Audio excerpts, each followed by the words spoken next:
विधानसभा चुनाव लड़ने की कुमारी शैलजा ने एक बार फिर इच्छा दिखाई।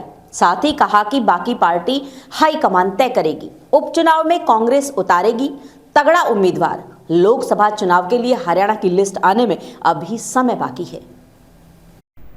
कुमारी शैलजा ने सीएम के बदलने पर कहा कि सीएम बदले हैं, कुछ नहीं बदला। जो पुरानी बात थी वही चल रहा है, वही करप्शन, प्रशासन, कुछ काम हो ही नहीं रहे। चुनाव आ गया है, ऐसे लगता है कि बदलाव के बाद भी बदलाव नहीं हुआ और आने वाले समय में बदलाव की शुरुआत करनाल से ही होगी।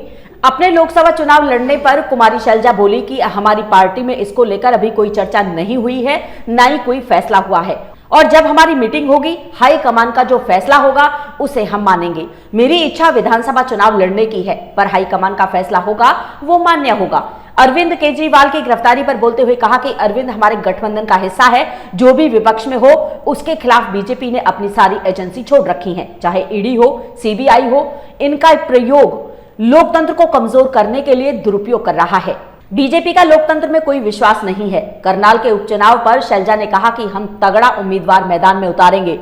पार्टी हर पहलू पर विचार कर रही है, सशक्त उम्मीदवार उतारेंगे जिनको करनाल के बारे में कुछ नहीं मालूम। अगर बीजेपी सीएम नायब सैनी को मैदान में उतारती है तो करनाल की पब्लिक की क्या हालत होगी, ये आप खुद सोच सकते हैं। राजकुमार सैनी कांग्रेस में नहीं आए हैं, इंडिया गठबंधन में आए। गठबंधन में बहुत पार्टियां हैं, ये गठबंधन बीजेपी की गलत नीतियों के खिलाफ है। लोकसभा की कांग्रेस लिस्ट पर शैलजा ने कहा कि अभी वक्त है, होली के बाद हमारी समिति बैठेगी और विचार करेगी। बीजेपी के उम्मीदवार नहीं है, पूर्व सीएम को दिल्ली भेजने की तैयारी में है। राजनीति में बीजेपी इस वक्त काफी कंफ्यूज है। जब उनसे पूछा गया कि बड़े नेताओं को लोकसभा चुनाव लड़ना चाहिए, जिसमें भूपेंद्र सिंह हुड्डा, कुमारी शैलजा, रणदीप सिंह सुरजेवाला, किरण चौधरी, तो उन्होंने कहा कि ये पार्टी हाईकमान तय करेगा। बहरहाल चुनाव नजदीक है, देखना यह होगा कि कांग्रेस पार्टी कब तक लिस्ट जारी करती है।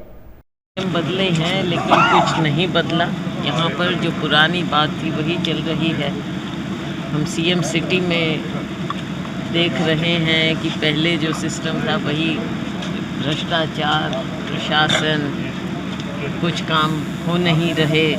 चुनाव बिल्कुल आ गया है, लेकिन ऐसा लगता है कि बदलाव के बावजूद कोई बदलाव नहीं है। आने वाला समय बताएगा और वो शुरुआत यहाँ से करनाल से ही होगी। कुमारी शैलजा, चर्चा चल रही है सिरसा से लोकसभा का चुनाव लड़ सकती हैं अशोक तंवर के सामने। तो ये चर्चाएं चलती रहती हैं राजनीति में। हमारी पार्टी में अभी इसकी ना कोई डिस्कशन है, ना कोई अभी फैसला है।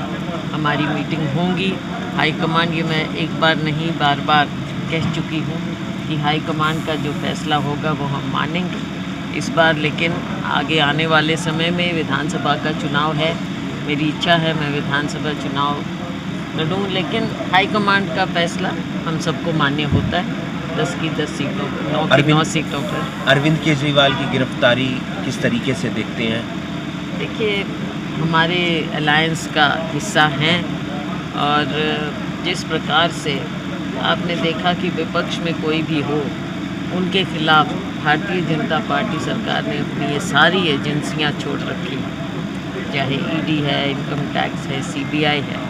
इनका उपयोग नहीं आज के दिन लोकतंत्र को कमज़ोर करने के लिए दुरुपयोग हो रहा है। चुनाव के दौरान इस तरह की कार्रवाई होना अपने आप में दिख रहा है कि इनका लोकतंत्र में कोई विश्वास नहीं। करनाल में उपचुनाव भी होगा मैम, तो वहाँ के लिए क्या तैयारी, कौन उम्मीदवार हो सकता है मैदान में? देखेंगे, यहाँ पर हम तगड़ा सशक्त उम्मीदवार उतारेंगे। पार्टी हर पहलू पर विचार कर रही है और सशक्त उम्मीदवार को ही हम यहाँ से उतारेंगे, क्योंकि पहले सीएम सिटी के नाम से कहा गया, अभी भी प्रयास है।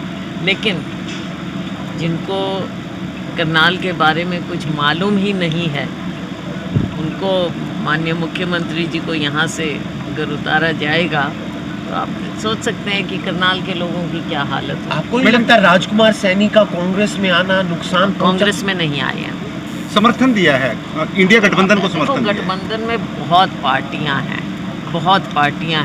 और गठबंधन